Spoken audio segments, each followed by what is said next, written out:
Hi everyone, welcome back. In today's video, I'm going to show you guys how you can use the Google Calendar within few minutes. So I'll keep this video very practical and this is how I like to use it and I hope you find it helpful. So this is my Google Calendar and currently we have set the date as October 10th. So any sort of entries that are made on October 10th, I can see it over here. And then we have the search for people section over here, which is where I can look for the calendars of other people that are working on my team. Next, we have the My Calendar section, which is where you can select the settings, and based on that, you're going to see all the events on this section. Now, let's say I want to create an event. So I'm going to go over here, click create, then I'm going to select event, and I'm going to give this a title. So let's say I want to call this as an onboarding call with Woo video. I want this call to happen next Monday. Over here you can select the time, so I'll set that as from 10 to 10:30. And if you want this call to be repeated on a weekly basis, you can do that by simply clicking over here and you can select weekly on Monday. So if you have like a client call which happens on a weekly basis, you can do that. Or if you want this call to be on a monthly basis, you can select that as well. So over here you can go and click monthly on second Monday. And if you want this call to happen every weekday, which is like from Monday to Friday, you want to have this call 10 o'clock with your team, you can do that as well by selecting this option. Or you can click custom, which is where you can customize the frequency during which you would like to have these calls. So if you want these calls to be repeated one time every week, you can select that. Over here, you can select the day. So we have Sunday, Monday, Tuesday, Wednesday. So let's say I want this call to be repeated every week on Monday and Wednesday. I can select that. And then you can set the end date.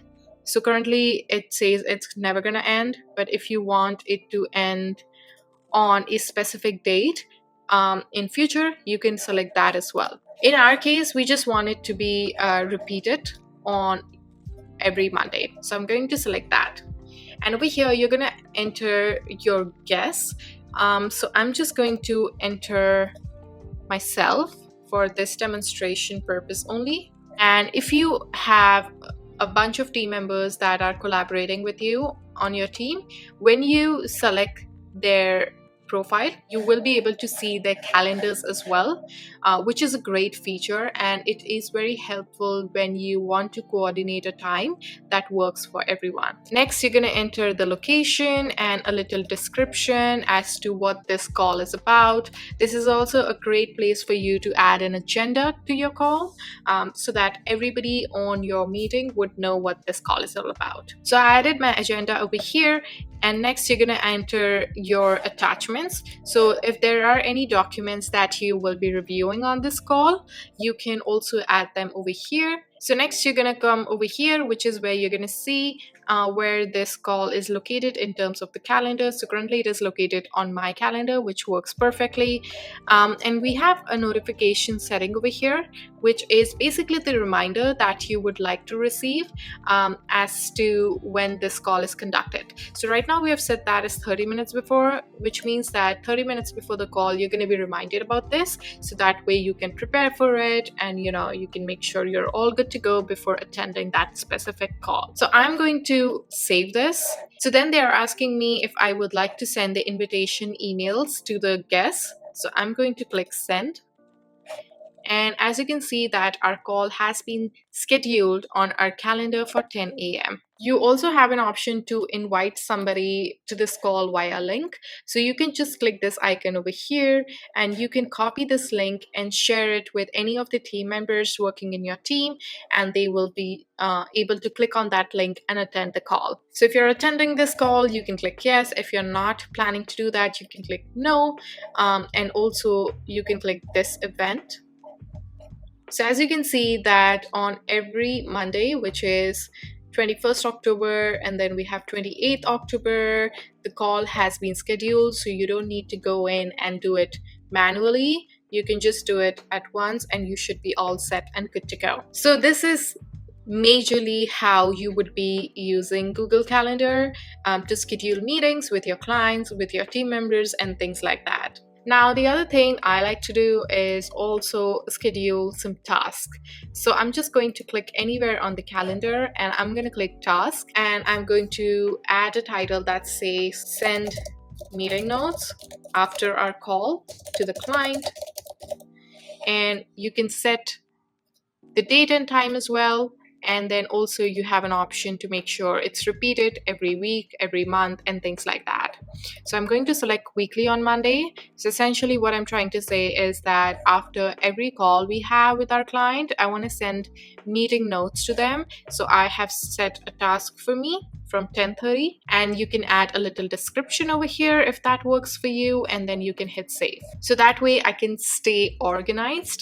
We also have another feature which is known as appointment schedule. So this is where you can create a booking page and you can share it with the others so that they can book time with you themselves. So I'm going to title this as one-on-one with my manager, and I'm going to set a date for that. So let's say I want to have like a one-on-one with my employees on 28th of October from 11 to 11:30 for like 30 minutes. So I can click set up a schedule, and I'm going to add few more time slots over here as to when I am available to have one-on-one with my team. So I'll put this as 9 to 9:30, and then I'm going to set another one on Thursday.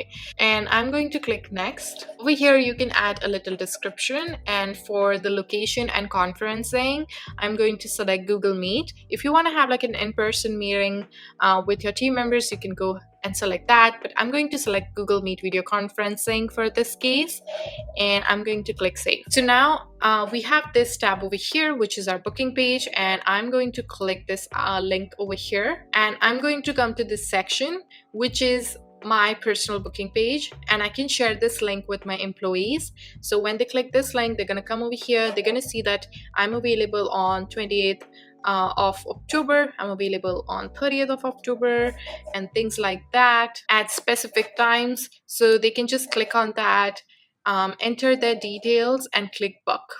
So I'm going to do that right now just for example. And as you can see that our booking is confirmed and the email has been sent. All right, so that's how you can use the booking tool, and you can share it with your team so they can book some times with you, and you can take it from there. So the next thing I want to show you is how you can have like a symbol on top that says you are on vacation.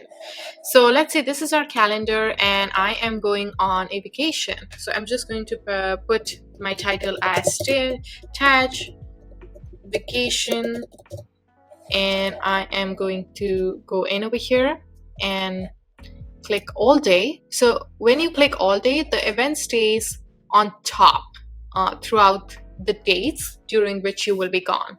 So I'm on vacation from October 22nd to October 29th, and then I can just click save. So what's going to happen is that all the days while I'm out, there's going to be an event on top that says that Tej is on vacation. So that way everybody stays informed. And yeah, it's a really great way to keep your team organized and to keep your communications streamlined. So yeah, I hope you guys enjoyed this video. This is a quick tutorial on how I like to use Google Calendar. If you learn how to do these many steps, I think you are pretty much sorted.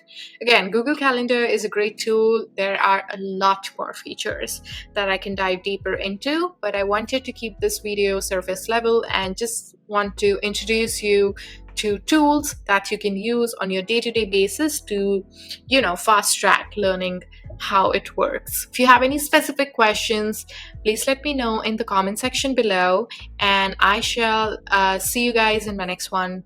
Till then, take care. Bye.